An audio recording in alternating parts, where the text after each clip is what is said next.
Okay.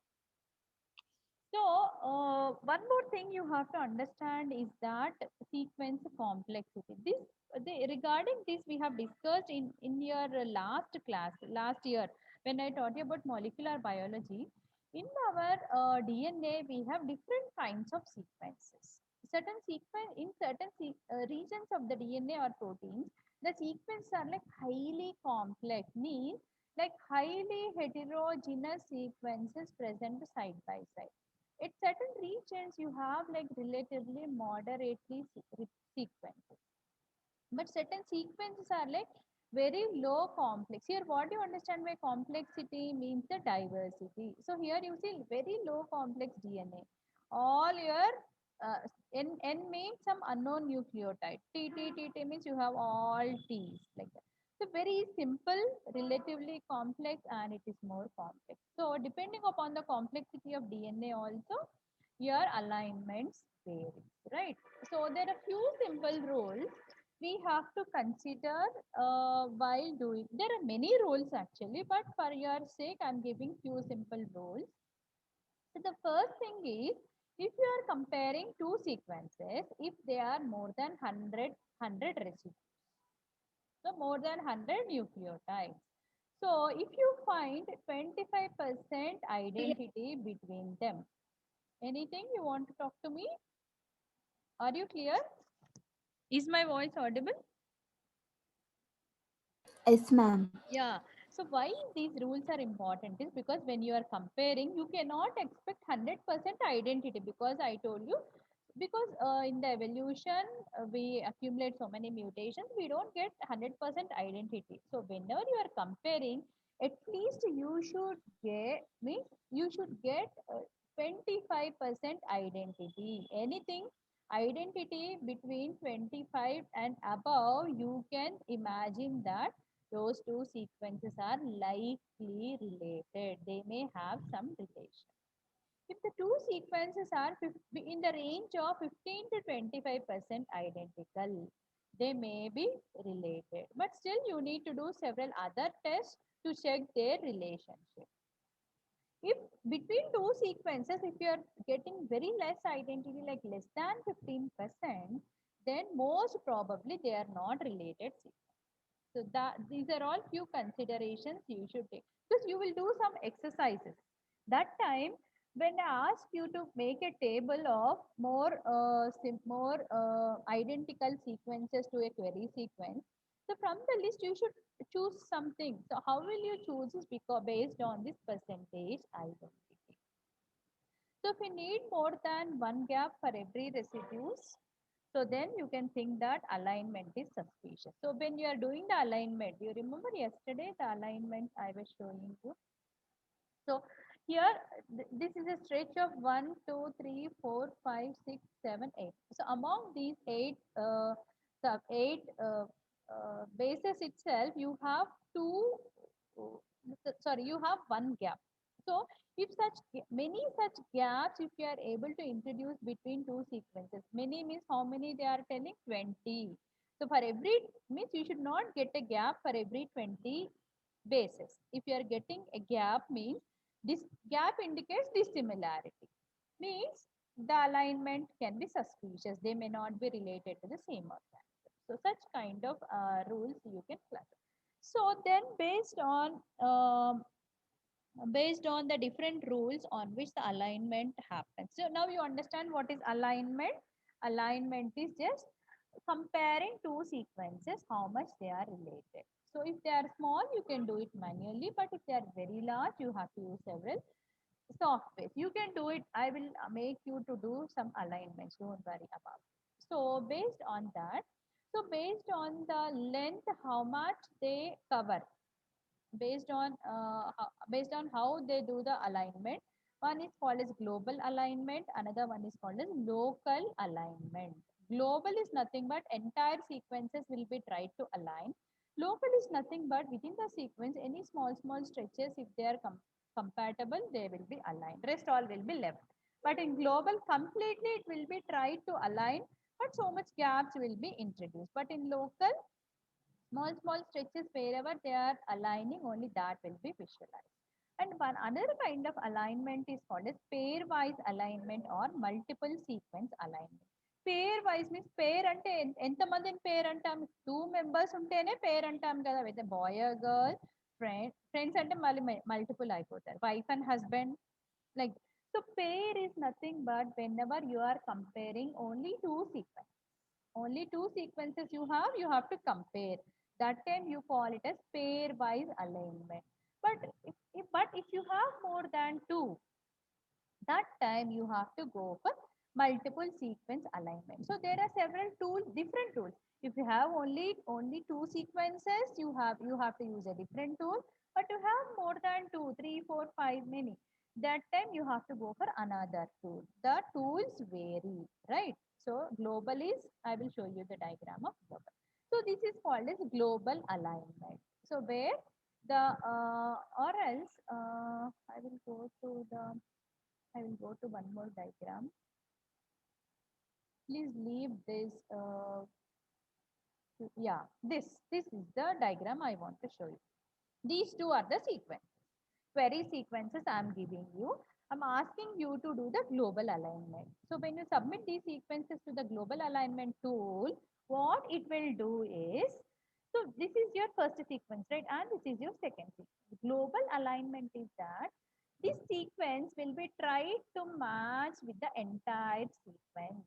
So both the sequences will be trying to match with each other from one end to another end, right? Both, see, finally what happens by introduction of several gaps, the total same length will be achieved between two sequences.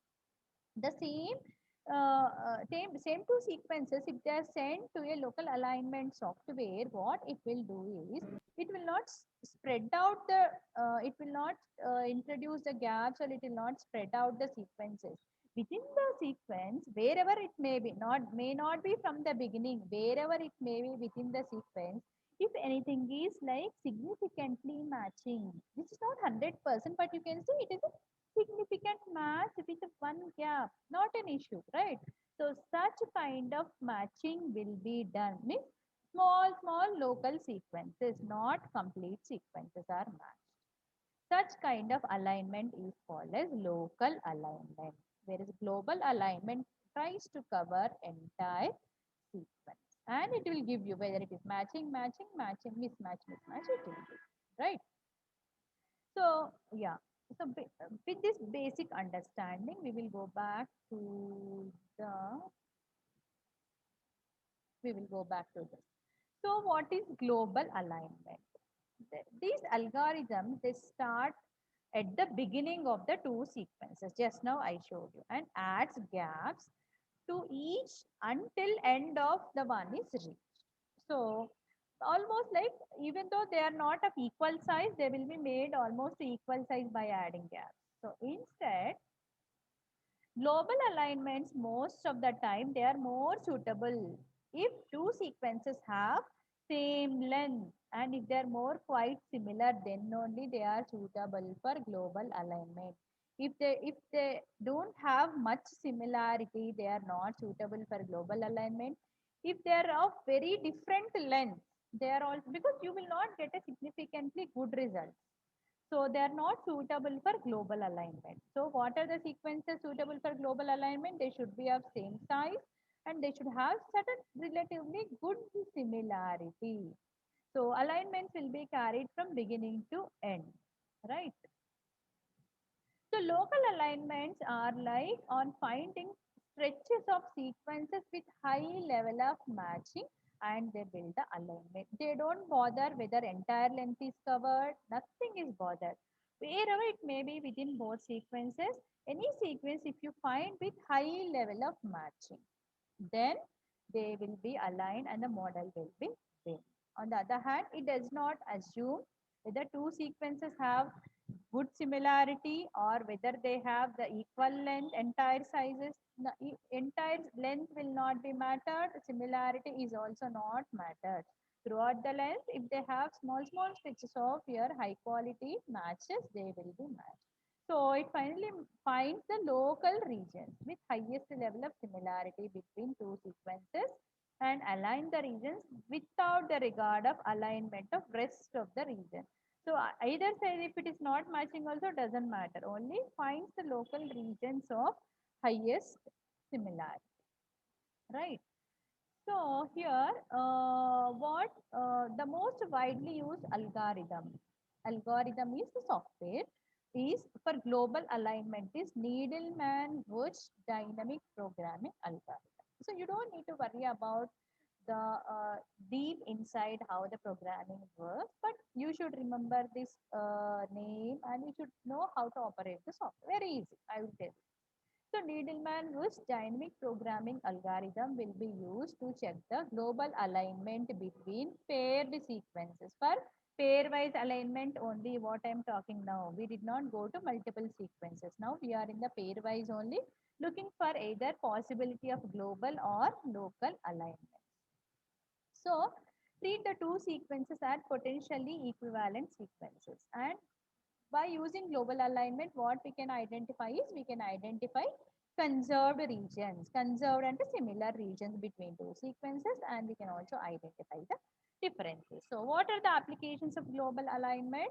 You can compare two genes with same functions. For example, same gene in human, same gene. For example, I will give you some exercises. You have to compare some insulin of human, insulin of mouse.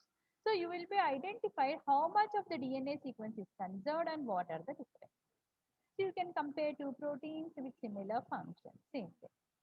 So you can do this comparison even for your DNA as well as protein. In when you will be using this software, that time you have to choose whether you are giving the input as DNA, whether you are giving input as proteins. These softwares are made suitable for both proteins as well as your DNA, because those two are the biomolecules you will be working with, right? So for example, if you are giving two sequences, if you are given two sequences and you will get some output of equal length, right? Then because how you are able to get because they may not be of equal length, but you will get equal length because how gaps will be added. So these are all the two sequences that you will be giving as inputs, but in global alignment, what happens? End-to-end matching will be done.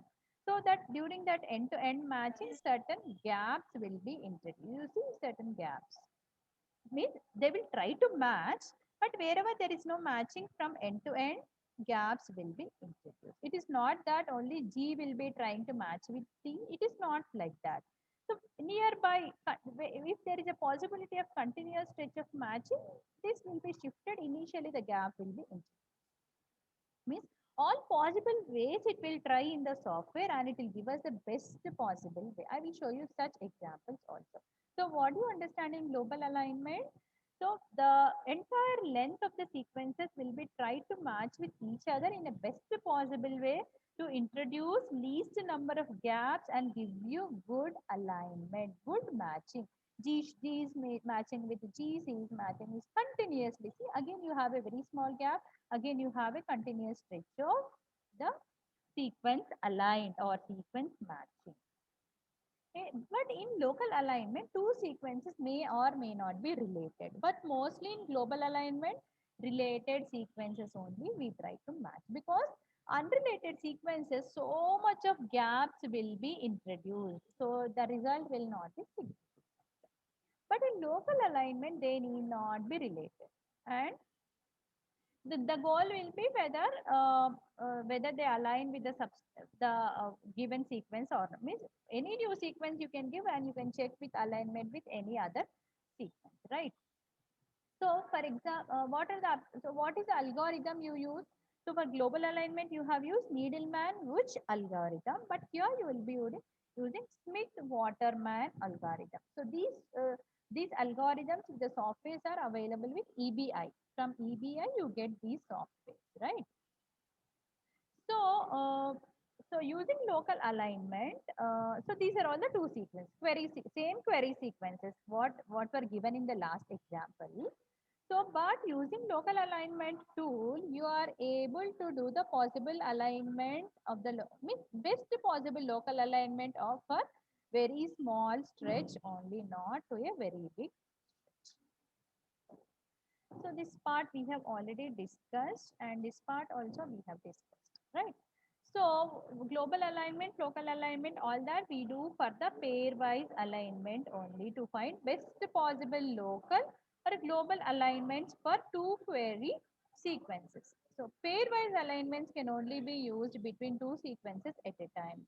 It is used to identify regions of similarity and may indicate functional, structural and evolutionary relationship between two biological sequences, because if you can identify the so like 95% matching with some organism, so you can definitely think that is a similar protein with similar function and very closely related, or if you have less percentage similarity, evolutionary they will be distantly related. If percentage of similarity is very high, evolutionary they are very closely related sequences of proteins or DNA that we'll be able to identify. So this is what pairwise we have been discussing. Pairwise is nothing but comparing two sequences either globally or locally. So what are the different methods? Methods for doing manually means you have seen just you can do some give some dashes if they are very small. But if they are very large sequences, people have developed several tools.